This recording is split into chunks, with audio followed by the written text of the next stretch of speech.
High বন্ধুরা, তোমরা সবাই কেমন আছো? আজকে নতুন রান্নাটার ভিডিওতে তোমাদের সকলকে জানাই স্বাগত।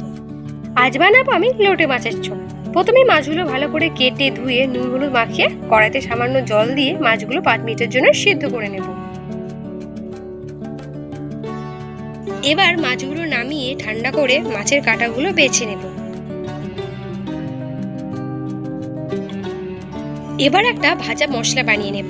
তার জন্য নেব জিরে, 5 ফোড়ন, মৌরি, এলাচ, দারচিনি, তেজপাতা আর শুকনো লঙ্কা। এবার সবকিছু কড়াইতে একটু নুন দিয়ে ভেজে গুঁড়ো করে নেব। এরপর সিদ্ধ করে রাখা আলুগুলোকে খোসা ছাড়িয়ে ভালো করে ম্যাশ করে নেব। তারপর কড়াইতে সর্ষের তেল দিয়ে পেঁয়াজ কুচি দিয়ে দেব। পেঁয়াজগুলো একটু ভাজা ভাজা হয়ে গেলে আদা ও রসুন কুচি দিয়ে দেব। চপের ক্ষেত্রে আদা রসুনের পেস্টের থেকে আদা রসুন কুচি দিলে চপের টেস্ট বেশি ভালো হয়। এবার দিয়ে দেব কাঁচা লঙ্কা কুচি। সবকিছু নেড়ে চেড়ে একে একে হলুদ, নুন, চিনি দিয়ে মিশিয়ে সামান্য জল দিয়ে দেবো যাতে লেগে না যায়। এবার জিরে গুঁড়ো, ধনে গুঁড়ো, লঙ্কার গুঁড়ো, গোলমরিচ গুঁড়ো দিয়ে ভালো করে কষিয়ে মাছগুলো দিয়ে দেবো। এবার সিদ্ধ করা আলু দিয়ে ভালো করে মিশিয়ে ভেজে গুঁড়ো করে রাখা মশলা দিয়ে দেবো। তারপর আবারও ভালো করে মিশিয়ে ধনেপাতা কুচি দিয়ে কিছুক্ষণ নেড়ে চেড়ে নামিয়ে ঠান্ডা করে নেব।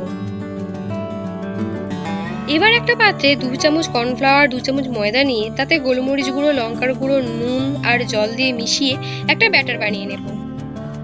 এরপর ঠান্ডা হয়ে গেলে মিশ্রণটি চপের আকারে তৈরি করে ওই ব্যাটারে চুবিয়ে বিস্কুটের গুঁড়োতে কোট করে নেব।